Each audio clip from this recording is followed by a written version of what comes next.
Hey crate diggers! In this video, I am going to convince you why you should never pass up the dollar bins at your local record store.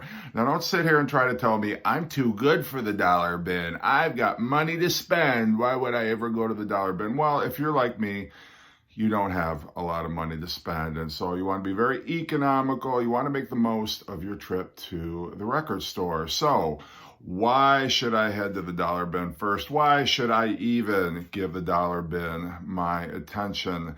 Well, a couple of reasons. I'm going to list several here.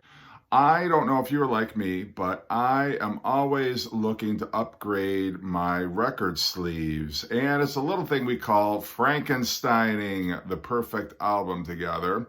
So it's having the perfect album, the perfect inner sleeve, and the perfect record. Now you may have the perfect record, but the record sleeve has a lot of ring wear on it. You've got some seam splits or there's water damage.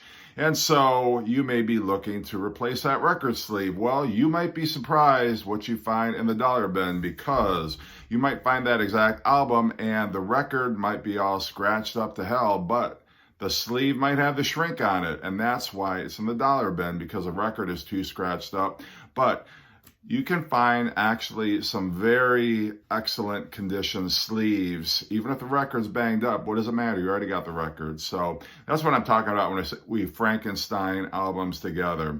Second reason is you might find an inner sleeve that you are missing. Take, for example, this record is pretty common. You can find this in just about any record store. It's a pretty common Beatles album, but what you might not always find is the original inner sleeve. This record did not come with the original inner sleeve. It just came with a white sleeve. However, I went to my dollar bins and was poking around, and I found another Capitol album circa 1964 and bought it. Didn't care for the album, but I got the inner sleeve, and now I can match it up with my Beatles' second album. Still would like to find a sleeve that's in better shape than this one, but, you know, again, dollar bins are great for finding those kind of mismatched records and sleeves and whatever you might be missing to complete your collection. Another reason, you might find some inserts. Maybe there's a poster, or maybe there was a booklet or some other type of giveaway. The record might be all beat up and scratched and marked up, not even playable. However, the record might have an inner sleeve that you are missing. So another reason to go in and cannibalize the dollar bin is you might be able to find some of those treasures in the dollar bins that your album that you treasure at home is missing. Another reason to go.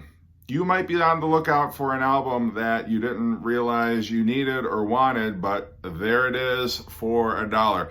Now, it's been my experience that in the dollar bins, not every single album is unplayable. They might have some surface noise, might have a scratch here or there that doesn't affect the play. But just this past weekend, I was in my record store. I showed this on a video, but I found the Knack, their first album, for $1. It's in good condition, not superb condition. The sleeve was in great shape, but it's playable.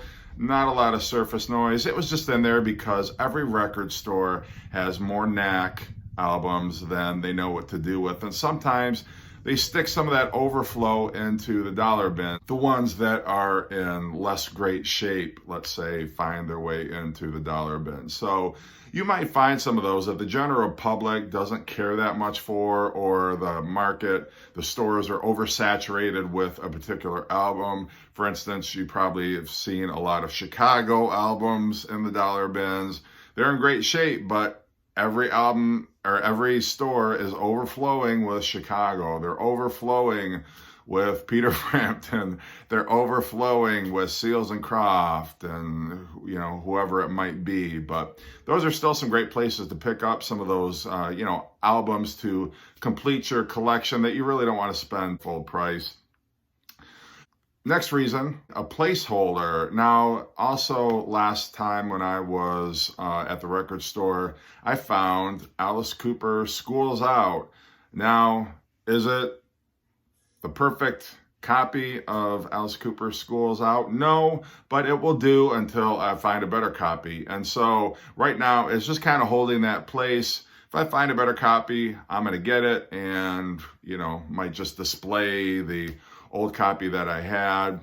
Not sure what I'm going to do with it, but it's decent. It's playable. It might have a little scratch, some surface pops and ticks here and there, but I don't care. I've got it on vinyl. If any of my friends ask me, hey, do you have any Alice Cooper on album? I can say, yes, I do, and I don't have to tell them what condition it's in, but eventually I am going to upgrade that collection. Now, another reason for heading over to the dollar bin is if you are trying to think of new and creative ways to clean your record, or maybe you heard about something online, a great way to clean the ringware off your album, or a great way to clean your vinyl record, and you're not sure that you want to experiment on one of your pristine albums. Maybe you buy a garbage copy of some album that you don't care about in the dollar bin, and you experiment on that. Try scrubbing the ringware off with some, organic weird bleach solution, or using an erase pad or something, something you want to try out before you actually use it on your record jacket that's dirty or your album that's dirty. Maybe you want to try that wood glue cleaning solution that you've seen so much about on YouTube. Pick up a dollar record, you screw it up, you ruin the record, what do you care? You only spent $1 on it. So anyway, another reason you might see an album you already have, but give it a look. Maybe it's a different pressing, maybe it's on a different label.